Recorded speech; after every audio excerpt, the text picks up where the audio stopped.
Good morning.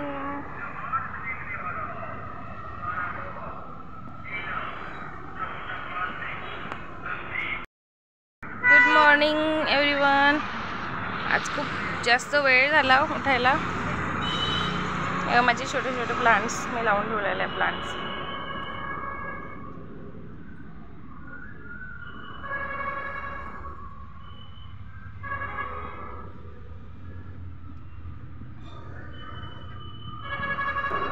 तर आजचा first slot आहे मॉर्निंगचा.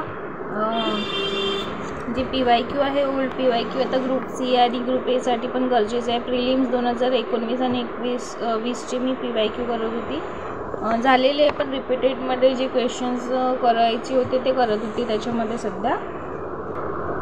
PYQ करणं खूप गरजेचं आहे सध्याच्या कंडिशनला, कारण की आपण थेरी कितीही वाचत असलो तरी ते माइंडमधून निघून जातं. तर आपण जी वाचलेली थेरी आहे ती कितपत आपण जे ओल्ड पेपर आहे, कारण की आयोगाने दिलेले जे पेपर आहे ना आपल्याला आणि जो सिलेबस असतो हे एक अशी गोष्ट आहे की त्याच्या भरोश्यावर आपण जर प्रॉपर व्यवस्थित ॲनालिसिस केलं, पेपर ॲनालिसिस म्हणजे जे प्रश्न आपण आता ओल्ड प्रश्न आलेले आहे जे सॉल्व केले, तर त्या प्रश्नामध्ये जे त्याचे ऑप्शन्स आहेत त्या ऑप्शन्सचं पण ॲनालिसिस करणं गरजेचं असते. कारण की आयोग जे आहे ते प्रश्न फिरवून फिरवून विचारतात. तर आपल्या डोळ्याखालून जरी का प्रश्न गेलेले असले तर आपण कुठे ना कुठे आपलं माइंड म्हणजे आपल्या लक्षात राहून जातं.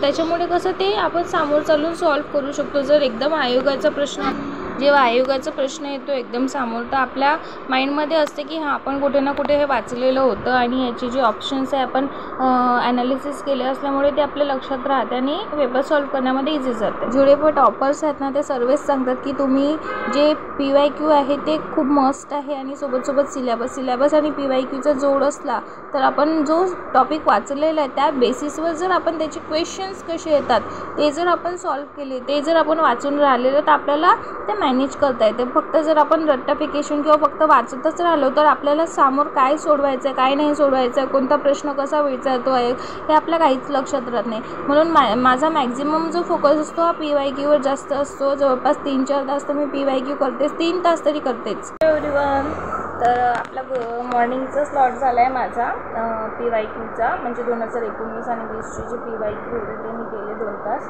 त्याच्यानंतर आंघोळ वगैरे करून देवपूजा वगैरे करून, आज मंगळवार तास असतो मला, तर मंदिरात वगैरे जाऊन आली आणि त्यानंतर आता फार्मसीमध्ये आली शॉपमध्ये. तर आता लोकसेवा पब्लिकेशन ठीक आहे, ही आहे PYQ बुक. हे राज्यशास्त्राचं मॉड्यूल आहे. आपले विशाल लोंढे सर आहे रयत प्रबोधिनीची, त्यांची ही आपलं क्वालिटीची मॉड्यूल्स आहे ग्रुप बी ग्रुप सीसाठी, म्हणजे नोट्स पॉईंट्समध्ये छान आहे. आपलं लक्ष्मीकांत वाचलं. त्याच्यानंतर आज PYQसाठी आपले लोकसेवा पब्लिकेशनची बुक आहे. 2023पर्यंतचे प्रश्न.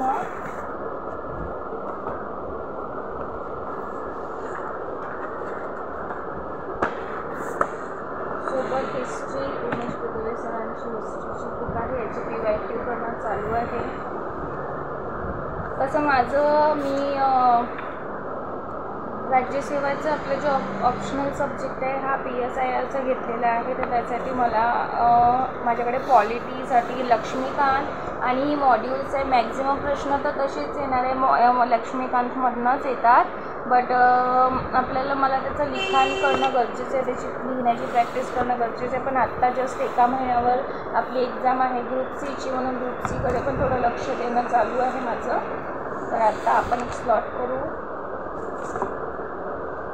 तो आहे जी आत्ता पेपर झालेले आहेत त्याची एक रिव्हिजन, त्याच्यानंतर ही बुक्स करायची. आता सध्या माझ्याकडे अवेलेबल आहे हा सिलेबस पूर्ण टोटल 2025च्या राज्यसेवेचा सिलेबस आहे. 2025च्या राज्यसेवेचा हा सिलेबस आहे, एवढा मोठा सिलेबस सोबत असणं गरजेचं आहे. माझे जे पेपर्स चालू आहे मी याची सध्या चालू करते आपलं.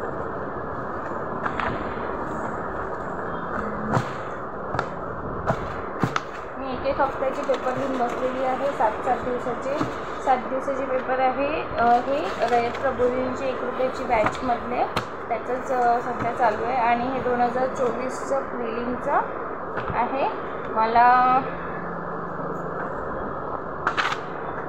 117.5 मार्क आहे त्याच्यामध्ये CSATमध्ये आणि मला प्रिलिमच्या फर्स्टमध्ये 110 पॉईंट समथिंग 75 या समथिंग मी आता तेवढं कॅल्क्युलेट केलं पण 110 पॉईंट समथिंग निघत आहे.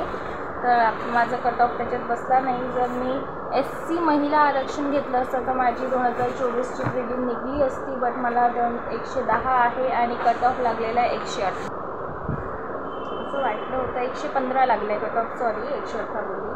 मागच्या वेळेस 108 लागला होता. मला असं वाटलं होतं 110 आहे म्हणजे यावेळेसची प्रिलिम तर निघणार एवढी म्हणजे हॅप्पी होती, पण कट ऑफ पाहिल्यानंतर फायटर फेस. तर चला जाऊ द्या, जे हातामध्ये आहे ते करणं गरजेचं आहे. तर मी आता रयत प्रबोधिनीचे 7 दिवसाचे पेपर्सचे जे ॲनालिसिस घेतले होते सरांनी ते करत आहे. ज्यांनी पण नसेल घेतले घेऊन घ्या. 1 रुपयामध्ये बॅच आहे, त्याच्यामध्ये चांगला कंटेंट आहे. जवळपास 29-30 व्हिडिओ झालेले आहेत पूर्ण टोटल पूर्ण सब्जेक्टचे. 1 रुपयामध्ये काहीच मिळते, पण रयत आहे आपले सर आहे उमेश कुदळे सर. तर असे पेपर्सची प्रिंट काढून घ्यायची आणि खूप छान प्रश्न आहे. म्हणजे आपले जे बेसिक कॉन्सेप्ट जे 1 लायनर क्वेश्चन्स येतात ना त्यासाठी खूप चांगलं आहे. तर ते पेपर सोडवण्याची थोडी प्रॅक्टिस होऊन जाते आपल्याला आणि 1 तासाचा टायमिंग लावून जर आपण पेपर सोडवतो म्हटलं तर भरपूर चांगलं आहे. पण याच्यामध्ये 75 कोणत्या पेपरमध्ये 80 प्रश्न, कोणत्या पेपर 75 प्रश्न.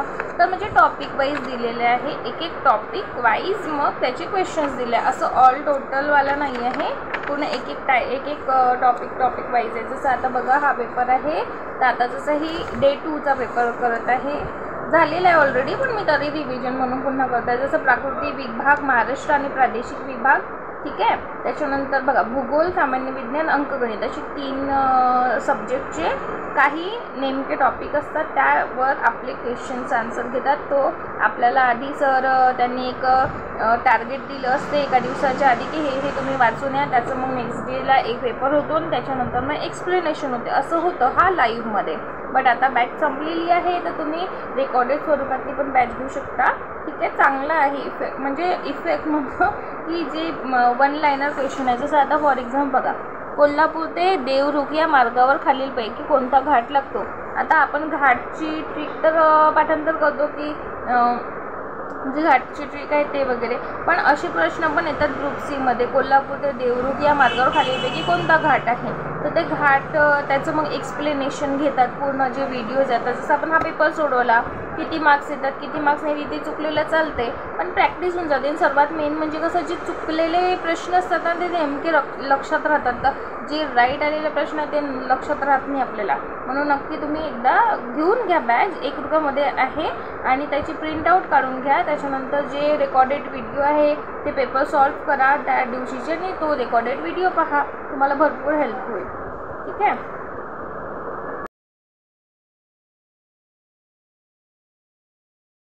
आता रयत प्रबोधिनीचे जे पेपर्स आहेत मी जवळपास 7 दिवसाची घेऊन बसलेली आहे, पण आता बघते किती दिवसाचे होते तर ते सॉल्व करत होती टाईम लावून.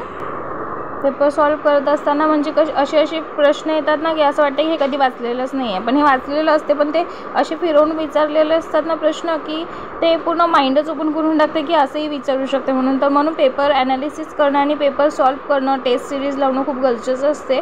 तर सर्वांनी माझ्या मतेसुद्धा ज्यांनी पण विचारलं होतं की ग्रुप Cसाठी काय करत आहे, तर ग्रुप Cसाठी मी रयत प्रबोधिनीची ग्रुप Cची बॅच घेतलेली 1 रुपयावाली, ज्याची प्रिंटआउट काढले आहे तेच मी सॉल्व करत आहे. त्याच्याने मला खूप हेल्प आहे. तर माझे पेपर झालेले आहे आजचे जवळपास मी 4 पेपर केलेले आहे. डे 2, डे 3, डे 4, डे 5चे 7 आणि 6चं बाकी आहे. तर तुम्ही पण अभ्यास करा कंटिन्यूशनमध्ये. आपल्याला भरपूर कमी दिवस राहिलेले आहे. आजची 22 तारीख आहे म्हणजे 8 दिवस आहे आणि पुढचे 30 दिवस असे जवळपास 30 दिवस राहिलेले आहे. तर बेस्ट ऑफ लक सर्वांना. सर्व अभ्यास करा, माझ्यासोबत बनवून करा. Thank you, bye.